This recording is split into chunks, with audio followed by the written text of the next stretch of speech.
Welcome back to today's. Welcome back to Let's Settle. I'm your host Elijah, and today we'll be watching how this nerdy teen became a $32.7 million drug trafficker. Let's get into it. The Canadian force, the group of high school boys were on the verge of a mental breakdown. They had just spotted a DEA van stalking them in the woods because inside these kids' backpacks was over 400 pounds of weed. You see, these weren't your average high schoolers. These kids had a smuggling empire that had brought in 17,000 pounds of weed, and their parents would kill them if they ever found it. Now, undetected, the boys dropped to the floor to find a way around it. But Nate Norman, the leader of the group, shushed the others and flicked his night vision goggles to get a closer look. I'm gonna let it play. At what he saw. These DEA agents they were so afraid of that could end everything that night. We're asleep in their van this entire time. And as the boy snuck by and made it home safely that night, Nate Norman, the leader of the group, had just made the easiest money he'd ever made in his life, $500,000. In 2001, two rival groups of high school nerds became the biggest drug smugglers in the United States. Evading the DEA, FBI, and Border Patrol for years, they had smuggled in 17,000 pounds of weed, making 32... I'm calling cap. It ain't happen. Great concept, great video, but I don't think it happened. $1 million, but through jealousy, betrayals, and shady deals, their empires would fall apart before any of them could legally drink. This is the true story of the nerdy teens who became drug kingpins. True. I don't think so. I know a couple high schoolers. I'm sorry, they're not. I was in high school, man. We're not smart enough to Now, think of Nate this. Norman wasn't exactly a criminal mastermind. As a broke 19-year-old high school dropout working at Pizza Hut living in his mom's basement in Idaho, the closest he'd ever gotten to organized crime was watching Scarface on cable. Because with no degree and a dead-end... See? Those movies be starting next generation thugs. The American dream felt so far away for Nate Norman. Changed one day when Nate and his buddy Topher were smoking a J, flipping through Times magazine, and stumbled across a story that would change their lives forever. Canada had the best weed in the world, BC buds, and smuggling BC buds across the border? Oh, it's a $7 billion business. Wait a sec, Nate thought. Idaho's right next to the Canadian border. Now, while people knew Nate delivered pizzas around town, he also delivered sacks. Although Nate's prices were high and his bud quality sucked. But knowing that the best buds in the entire world were just a few hours away, Nate could sell the hell out of it if he could just get his hands on it. So that's when he turned to Topher and said, we should become international drug smugglers. Now, while this idea... Yeah, no. Kids are not just saying, what should I call international drug smugglers? There had to be some other reason. Broke? If a criminal enterprise sounds great to a 19-year-old, a pound of weed costs money, and they were both broke. Pizza Hut didn't pay great, and Topher worked part-time at Castle Park. Well, that's probably half a paycheck, about $600. Don't ask me how I know that.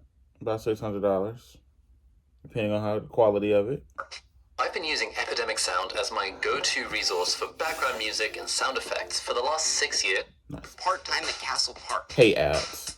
But Topher, believing in his best friend Nate, sold an old boat he had dragged out of the lake for $1,400. And assuming that was enough to buy a pound of weed, the two head on to Canada with what was their life savings. But after coasting through the checkpoint, they quickly realized Canada would... I don't know if the prices are different from a dispensary or not.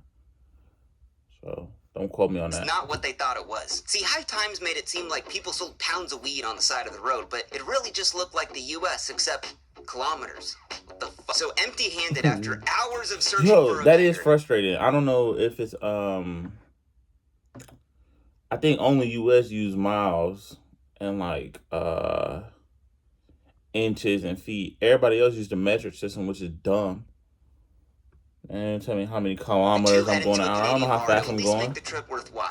Maybe Nate's plan was too ambitious, he thought. It almost seemed too easy. But old man Frankie, a regular at the bar, gestured at the two Americans sticking out like sore thumbs.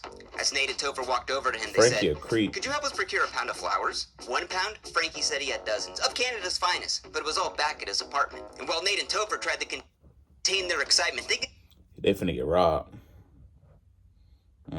They finna get robbed. Anybody ever tell you to come check this out?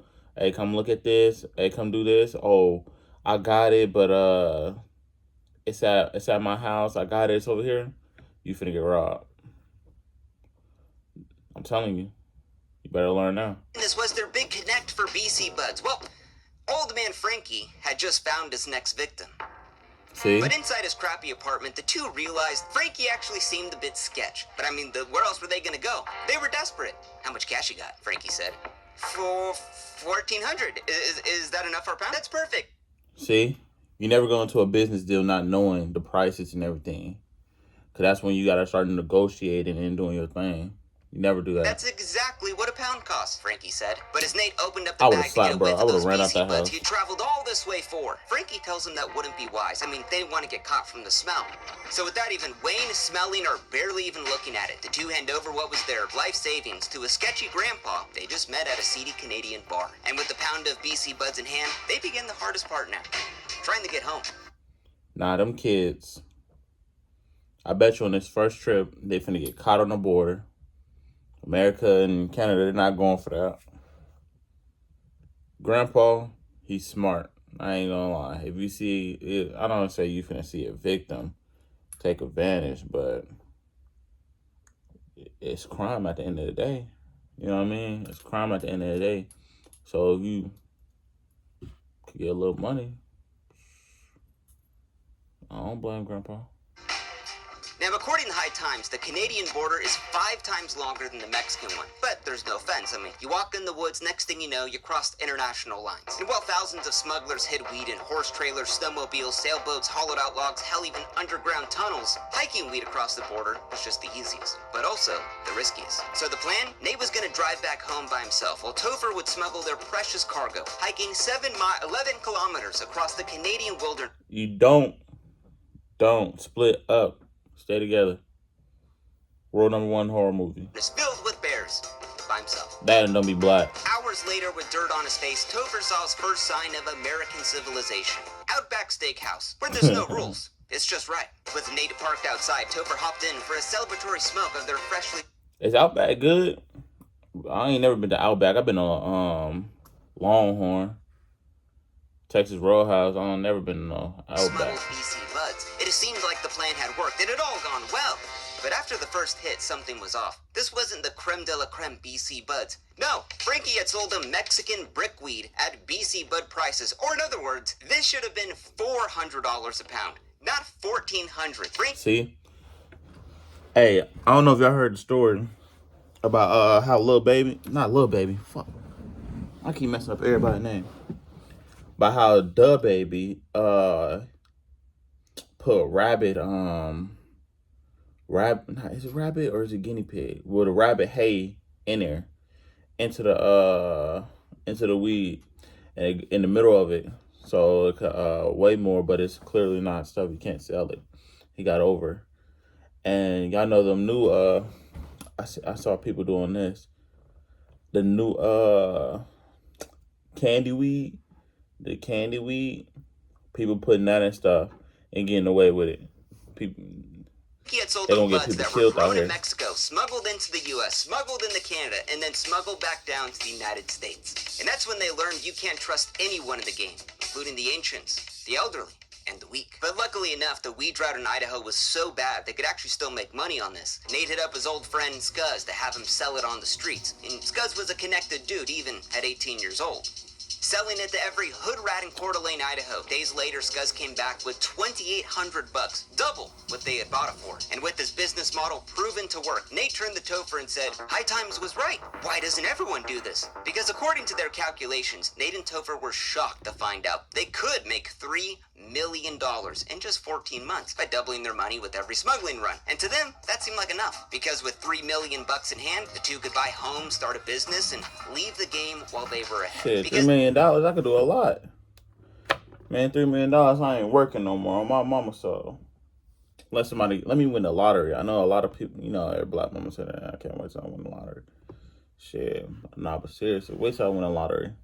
when drug dealers get caught, it's always because they get too greedy and give themselves away, but that wasn't going to be them. They promised to themselves no guns, no girls, nothing flashy. But little did they know that once you're in the game, there's no easy exits. Because while the rewards are great, the risks are even greater. With 1 pound became 2, became 4, became 8, and Nate was growing more comfortable driving thousands of dollars through the Canadian checkpoint, flashing a little disarming wave and a little lip smile. But today, as he coasted through the Canadian checkpoint driving the crest in Canada, Nate really thought about it. This was the ticket out for him. He didn't need college. Hell, with a few more smuggle runs, he could buy his mom a car, and if he found a good grower, Nate could make the big bucks. But then in his rearview mirror, he spotted those Canadian red and blue lights. Sirens grew louder.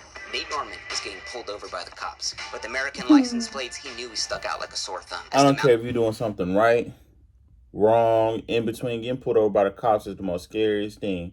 You could be doing everything right. I mean, it's something about it. Your heart just dropping this. You know what I mean? He parked his car and stepped out. Every step he took, Nate could only think about how more he was. But as he rolled down his window, the Mountie said, "So, hey, you guys smuggling?"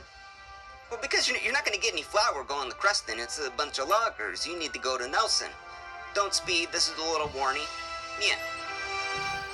Getting let off the hook and even a tip on where to find the holy grail of BC buds, Nate was totally wrong. Canada was way different than the United States.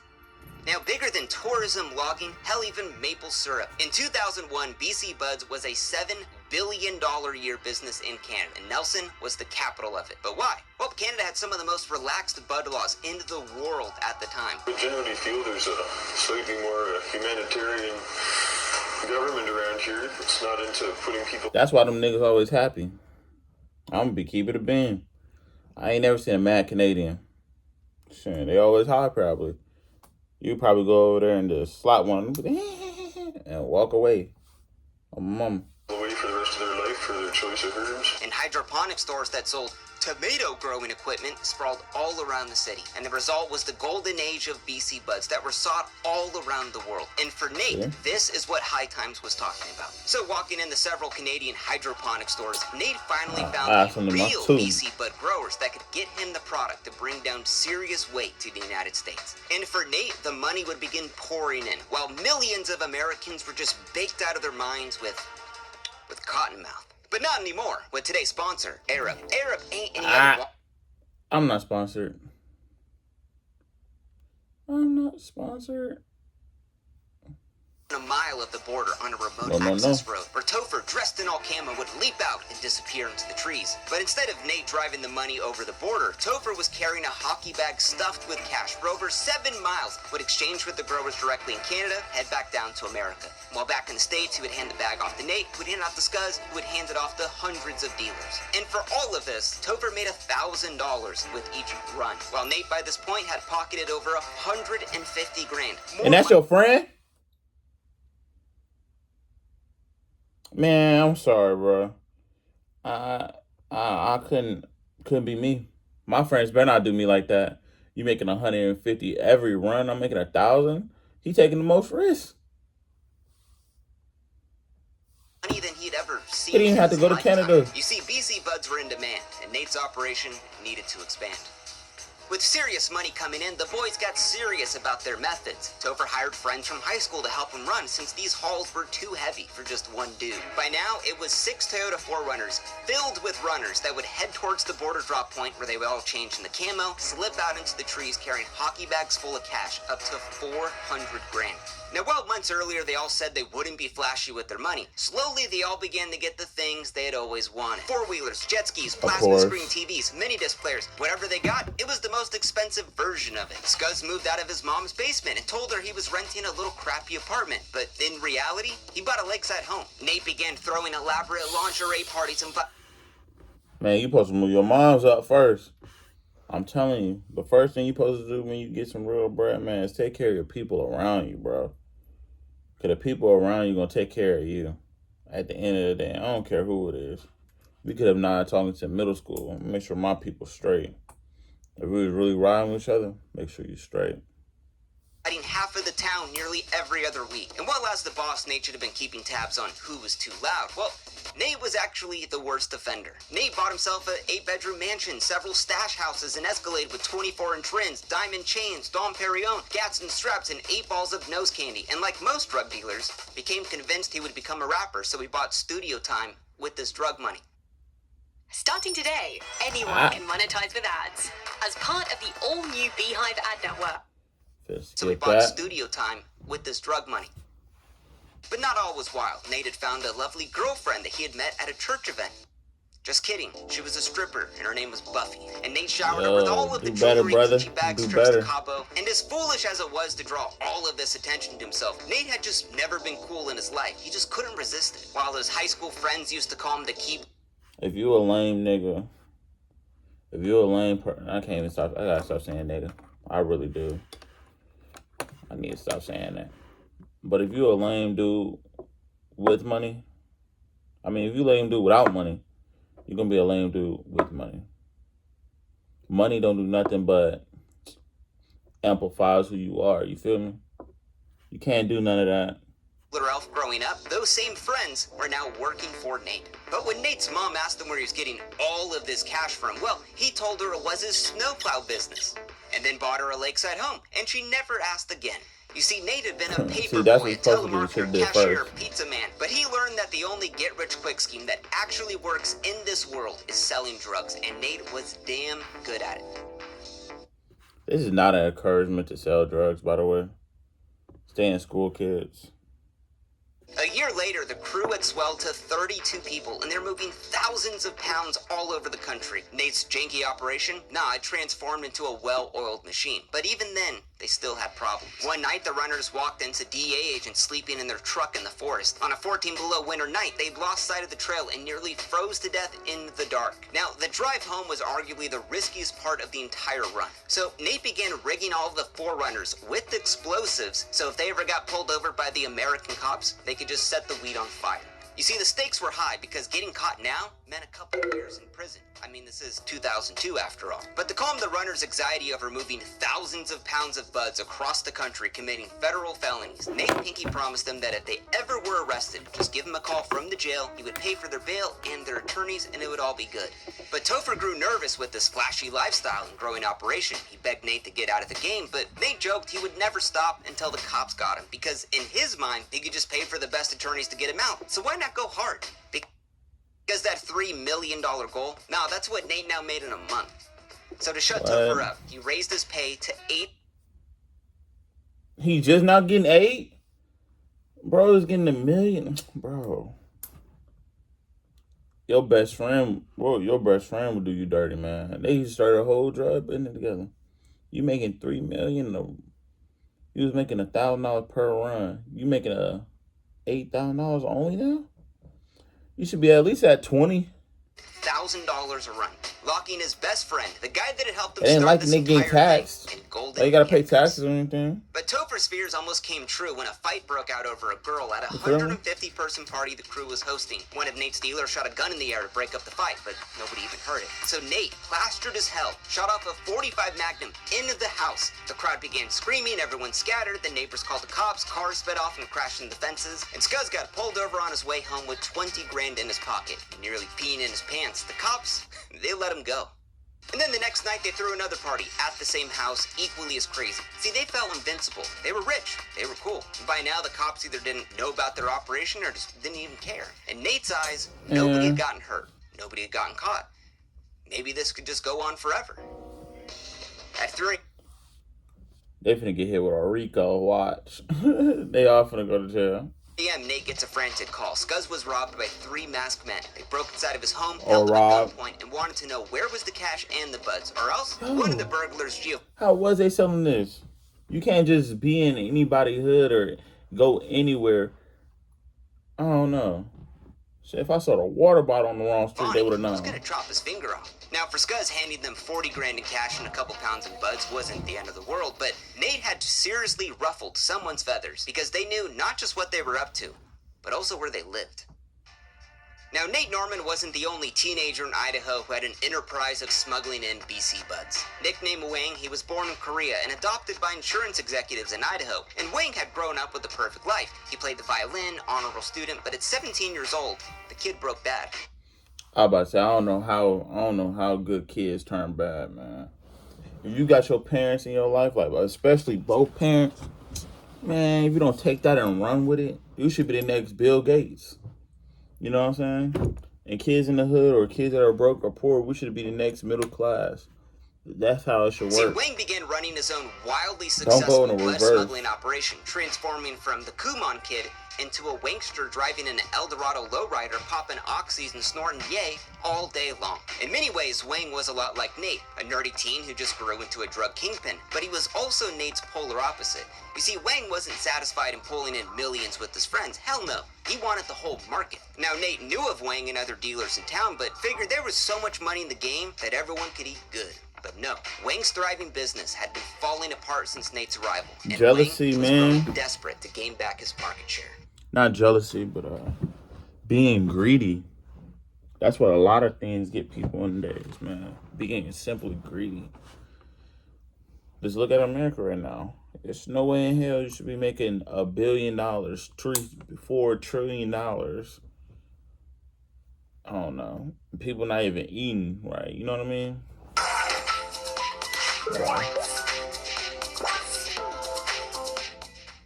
My husband's a panty dropper. I'm not editing this out. Y'all can skip through yourselves. What the fuck? And Wang was growing desperate to gain back his market share. Sniffling his nose after racking a couple lines, Wang called up his old roommate Giovanni for a little job proposal, a hit job, to take out Nate Norman, promising to pay $100,000 for the job with a $5,000 down payment up front that he would get him later. Giovanni, a dude who had never committed a crime in his life, said why not? So Giovanni called his friends and headed to the Kmart to buy supplies for the hit job. A tarp, gloves, windbreakers. Wang gave him a couple handguns and for good measure, a knife as well. Since Giovanni thought, well, you can't have fingerprints if you don't have fingers. Now Wang figured it'd be a really simple job. To exonerate himself on the night of the hit, he threw himself an alibi party to be seen by as many people as not murdering Nate.